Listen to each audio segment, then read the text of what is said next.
नाजरीन आदाब, मैं हूं ज़ुबैर खान सईदी और आप देख रहे हैं एशिया टाइम लाइव। इस वक्त हम मौजूद हैं शाहीन बाग में और ये शाहीन बाग की 40 फुटा की वो गली है जो खाने पीने की चीज़ों के लिए, रेस्टोरेंट के लिए अब ज़्यादा फेमस हो चुकी है, क्योंकि यहाँ पर इस रोड पर कम से कम 10-15 बड़े बड़े रेस्टोरेंट हैं।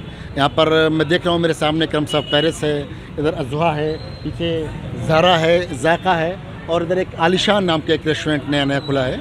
तो ये पूरी एक चेन है जो खानों के जायक़ों के लिए ये इलाका मशहूर हो चुका है।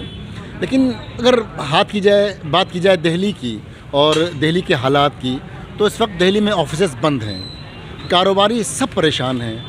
मेरी कुछ लोगों से बातचीत हो रही थी, वो अपना दर्द बयान कर रहे थे कि स्टाफ को सैलरी देना, सर्वाइव करना इस वक्त दिल्ली में काफ़ी मुश्किल हो रहा है, क्योंकि सरकारी आदेश के मुताबिक 2 दिन का मुकम्मल लॉकडाउन है सैटरडे संडे में। उसके अलावा 5 दिन जो लोग कारोबार कर रहे हैं, जो ऑफिसेज़ हैं वो तो पूरी तरीके से बंद हैं, लेकिन जो ज़रूरियात की चीज़ें हैं, जो राशन की और खाने की और दूध की और मेडिसिन की, उनको परमिशन दी गई है कि वो खोल सकते हैं। लेकिन होटल्स में, रेस्टोरेंट में एक शर्त ये रखी गई है कि उनके यहाँ सिर्फ टेक अवे की गुंजाइश है। वो पैक कर सकते हैं, लोग उनके यहाँ से वो ऑनलाइन डिलीवरी कर सकते हैं, लेकिन वहाँ पर बैठ के खाने की परमिशन नहीं है। क्योंकि ये खाने पीने वाला एरिया है, एक तरीके से ये जामिया नगर की फूड स्ट्रीट है। तो हम जानना चाहेंगे लोगों से कि ऐसे माहौल में, जबकि ये बंदिश है, ये पाबंदी है कि लोग कारोबार जो हैं बहुत ही सीमित अंदाज में कर पा रहे हैं, सिर्फ टेक अवे की या ऑनलाइन ऑर्डर ही की गुंजाइश है, तो ऐसे में वो कैसे सर्वाइव कर रहे हैं, हम कुछ लोगों से जानना चाहेंगे यहाँ पर। और इसके लिए हम शुरुआत करते हैं। हमारे सामने एक अज़ुहा रेस्टोरेंट है, हम चलते हैं वहाँ पर, इस सीढ़ियों पर चढ़ रहे हैं ताकि अंदाज़ा करें कि यहाँ के जो स्टाफ है, यहाँ के जो मालिकान हैं, वो इन हालात में कैसे सर्वाइव कर रहे हैं। तो हम मौजूद हैं अज़ुहा रेस्टोरेंट के अंदर। भाई अस्सलाम वालेकुम। भाई इस वक्त हम शाहीन बाग की जो फूड स्ट्रीट है 40 फुटा, इस पर एक दौरा कर रहे हैं। और असल हमारा जो मकसद है, जो कंसर्न है इस वक्त, ये तशवीश जो है वो ये जानने की है, क्योंकि खाने पीने की जो चीज़ें होती हैं वो ऐसी ज़रूरत है जिसके बिना इंसान सर्वाइव नहीं कर सकता है। और सरकारी आदेश के मुताबिक इस वक्त सिर्फ बैठने की परमिशन नहीं है। मैं देख रहा हूँ कि आपकी सीटें भी सारी खाली हैं, यहाँ पर कोई भी कस्टमर यहाँ नहीं बैठा हुआ है और आपने लिखा हुआ है कि seating not allowed, only take away. तो ऐसे हालात में जब ओनली टेक अवे की गुंजाइश है, तो कैसे आपका पूरा अमला भी है, कैसे आप लोग सर्वाइव कर रहे हैं और क्या परेशानियाँ हैं, क्या दुश्वारियाँ हैं और कैसे आप मैनेज कर रहे हैं? पहली बात अस्सलाम वालेकुम आप लोगों को, और बहुत बहुत शुक्रिया कि आप हमारे यहाँ तशरीफ़ लाए। और ज़ुबैर साहब और अशरफ भाई, बहुत आपका शुक्रिया तहे दिल से, क्योंकि बहुत सारी चीज़ें इसकी अशद ज़रूरत थी कि आप हमारी बातें आप लोगों तक आम करें और हुकूमत तक आम करें, क्योंकि हमारे साथ एक अमला है और ये वर्कर्स हैं, जो स्टाफ्स हैं, इनको मैनेज करना, इनकी सैलरी को मैनेज करना, इस वक्त मुझे लगता है कि जो फूड स्ट्रीट है, फूड रेस्टोरेंट्स वगैरह है, ये सारी चीज़ें इनके लिए बहुत ही तकलीफ़ देह का वक्त है। क्योंकि हमारे पास हमें हुकूमत की भी गाइडलाइंस को फॉलो करना है, क्योंकि यहाँ पे हम सिटिंग एरिया नहीं रख सकते हैं और उसके लिए हम फुलफ़िल कर रहे हैं कि सिटिंग एरिया बिल्कुल नॉट अलाउड है।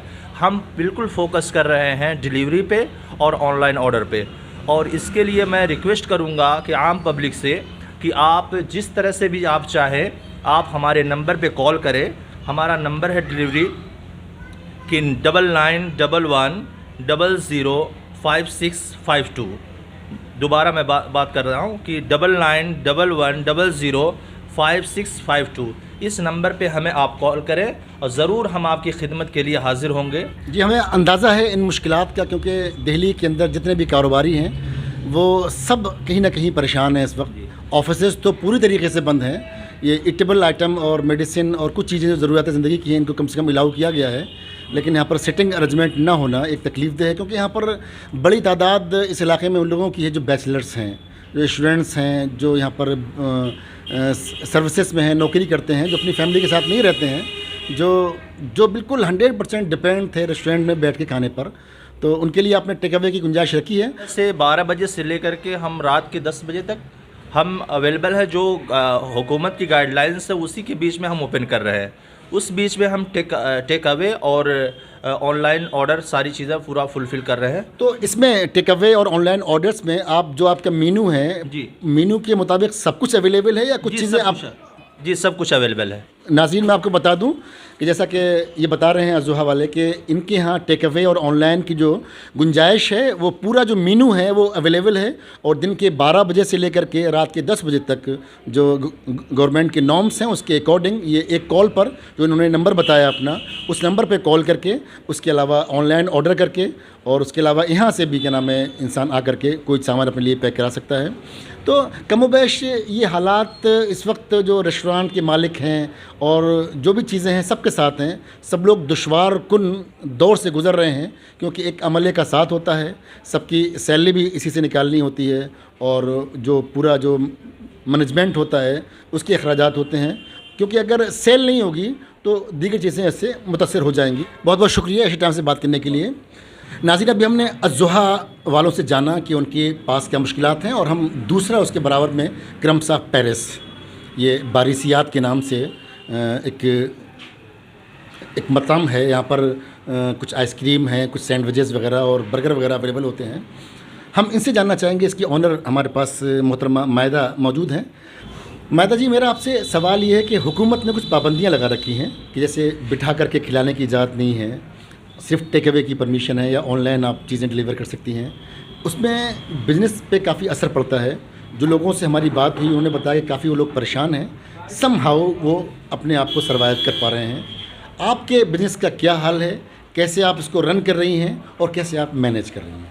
ये रेगुलेशंस के बाद से हमें भी बहुत दिक्कतें आ रही हैं इस चीज़ को लेके कि हम टेक अवे दे रहे हैं और बैठा नहीं पा रहे हैं। एनवायरनमेंट अच्छा दिया लेकिन कस्टमर बैठना चाहते हैं, बैठा नहीं पा रहे हैं। बहुत कोशिश कर रहे हैं कि उनको ऐसा जायका दे रहे हैं कि वो टेक अवे में खुश हो जाएं। नो डाउट पूरे एरिया में हमें भी सब लोगों को बहुत असर पड़ा है इस चीज़ से लेके, क्योंकि लोग आके बैठना चाहते हैं, आउटिंग के लिए आते हैं, बहुत से लोग मीटिंग के लिए आते हैं, ऑफिस के लिए बैठना चाहते हैं, बट नहीं दे पा रहे हैं हम उनको टेक अवे की फैसिलिटी, हम उनको सर्व कर रहे हैं। बहुत फ़र्क पड़ा है इस चीज़ से हम लोगों को। अच्छा, आपका नाम क्रमशः पेरिस, जिसको मैं अगर हिंदी में कहूँ तो पेरिस के टुकड़े, तो ये क्या है पेरिस के टुकड़े, और इसके नाम से आप क्या सर्व करती हैं यहाँ पर? हमारा कॉन्सेप्ट ये था, हमने ये नाम रखा था कि ये पेस्ट्रीज़ और केक्स और कैफ़े ये पेरिस में बहुत ही मशहूर है, उनकी खासियत है एकदम सॉफ्टनेस वगैरह, ये वहीं से ही आती है उसकी डेलिकेसी। जब ये नाम रखा था हमने, तो हमने ये सोचा था कि उसका टेस्ट, फ्लेवर, सॉफ्टनेस जो वो लोग देते हैं जिस तरीके की चीज़ें, तो वो हम कोशिश करेंगे कि वैसे फ्लेवर्स देंगे, वैसी सॉफ्टनेस देंगे वैसा। इसलिए हमने कहा था कि ये एक क्रम्स ऑफ पेरिस है, टुकड़ा है एक पेरिस का, थोड़ा सा एक लुकमा है, टेस्ट है जो शायद कहीं ना कहीं पूरा तो नहीं बट ज़रा सा टच कर सकते हैं हम उसको।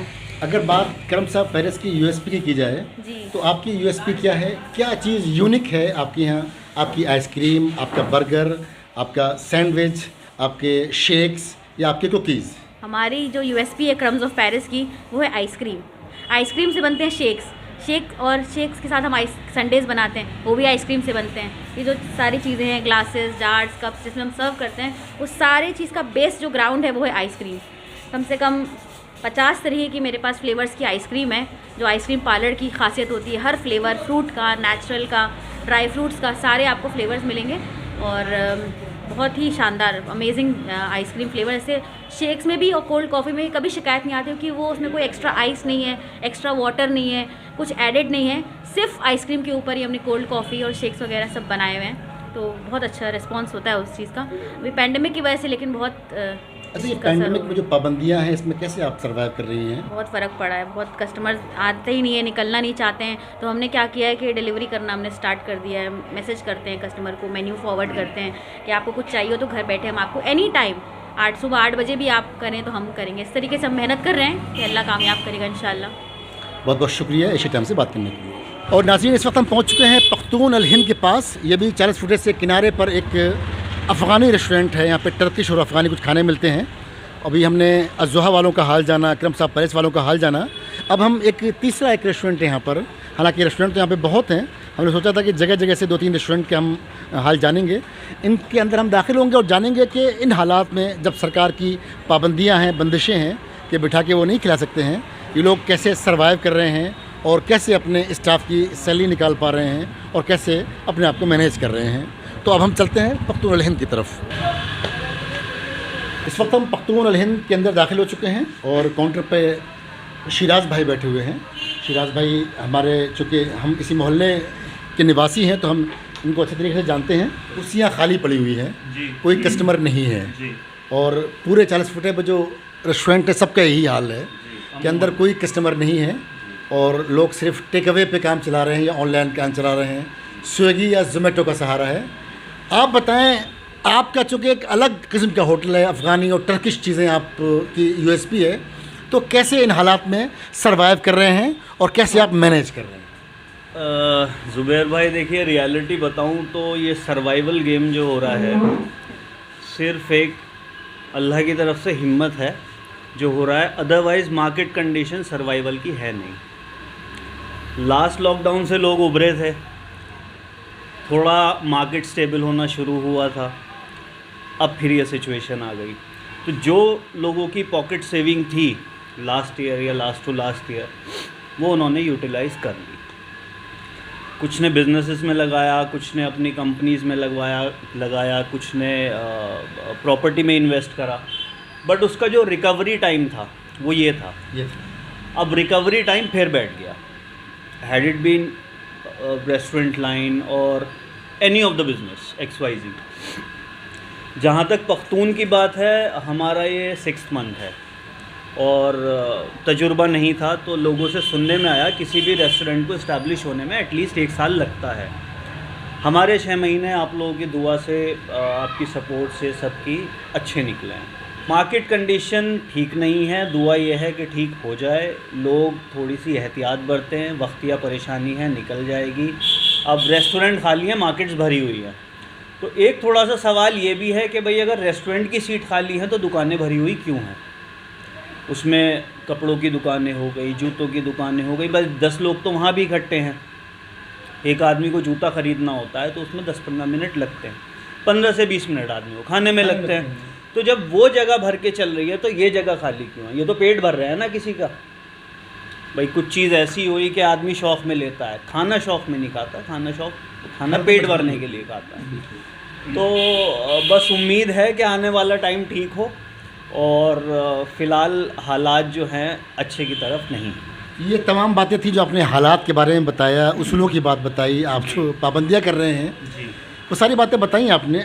लेकिन चूँकि हम पख्तून में बैठे हुए हैं जी, और पख्तून का जो नाम है वो अपने आप में एक यूनिक नाम है, और आपकी जो चीज़ें हैं जो आप यहाँ पेश करते हैं वो भी यूनिक चीज़ें हैं।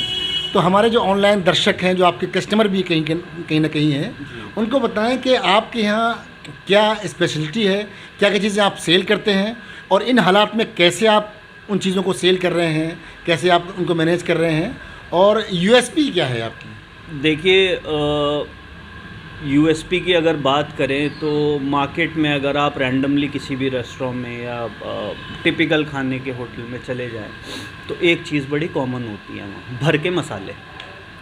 अब कुछ भी आप डिश उठा लें, specifically if I talk about a gravy item, तो what they do is they actually prepare a gravy in advance. उसको ही चीज़ों में डाला जाता है, इधर का उधर थोड़ा करा जाता है, और अब चल भी रहा है, लोगों को पसंद भी आता है, उसमें कोई शिकायत नहीं है। हमारा थोड़ा सा ये है कि एक तो मसाले हल्के हों और जायके के साथ साथ थोड़ा सा सेहत का भी ख्याल रखा जाए। इसलिए हमारा, जैसे कि आपने पख्तून नाम लिया ही है, तो पठानों की ख़ास तौर से होता है गोश्त खाना है।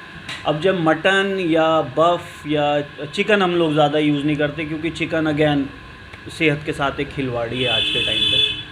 तो जब हम मटन या बफ़ की बात करते हैं तो उसमें असूलन ये होता है कि मीट का जो जायका है वो मसालों के साथ इंडल्ज ज़्यादा ना हो। जब आप खाना खाएं तो उसका एक मीट का जायका अलग है, मसालों का अलग है। तो ये भी तजुर्बा हमें यहीं हुआ है, थोड़ा घर से हुआ है, थोड़ा सा काम करने से, अदरवाइज़ हमारा बैकग्राउंड नहीं था ये। लेकिन जैसा खाना ख़ुद को पसंद था वही हम लोगों को खिला रहे हैं।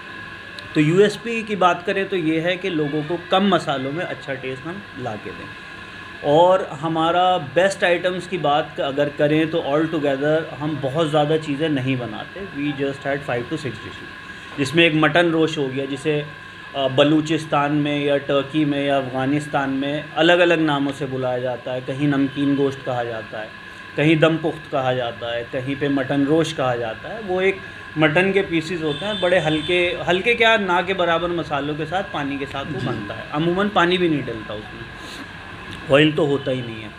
फिर हम ज़ाफ़रान में काबुली पुलाव बनाते हैं, उसमें अलग मसाले बिल्कुल भी नहीं होते, सिर्फ देसी घी, ज़ाफ़रान और गोश्त और नली में बनता है। फिर अभी हम हुंज़ई कबाब बना रहे हैं, एक जैसे हमारा ट्राइब रहा है पठान में यूसुफ़ज़ई, ऐसे एक हुंज़ई एक ट्राइब रहा है, उनके बड़े हल्के मसालों के कबाब बनते हैं, जिसमें अब मैं सीख कबाब में हुंज़ई की बात कर रहा हूँ, उसमें भी आप रैंडमली कहीं चले जाएँ, कम से कम 30 से 40% आपको सोयाबीन मिलेगा। हर जगह नहीं, लेकिन बहुत सी जगह है।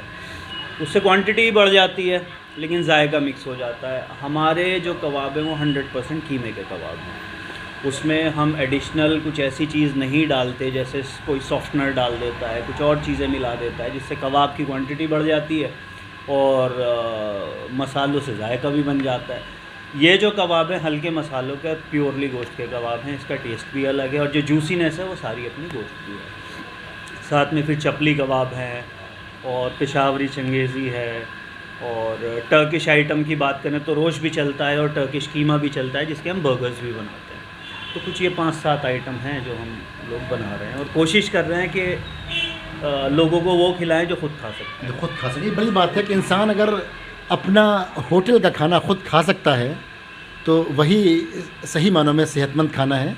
और मैंने देखा है कि पख्तून में अक्सर इनको ये ख़ुद भी बैठ के अपना खाना खाते हैं और वही लोगों को खिलाते हैं जो खुद खाते हैं।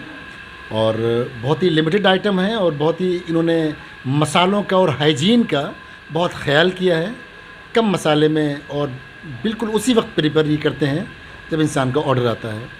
तो ये था हमारा ओवरऑल शाहीन बाग में 2-3 रेस्टोरेंट का तारुफ़ कि वो पेंडेमिक की सिचुएशन में कैसा महसूस कर रहे हैं, कैसे वो सर्वाइव कर रहे हैं, कि क्या हैं उनके हालात और कैसे वो मैनेज कर पा रहे हैं। उम्मीद है कि आपको ये एक सेगमेंट हमारा पसंद आया होगा। इंशाल्लाह अगले किसी और मौके पे हम किसी और ख़ास बिज़नेस में क्या परेशानियां लोगों की हो रही हैं उस पर हम बातचीत करेंगे। तब तक अपने मेज़बान ज़ुबैर खान सईदी को दें इजाज़त। अल्लाह हाफ़िज़।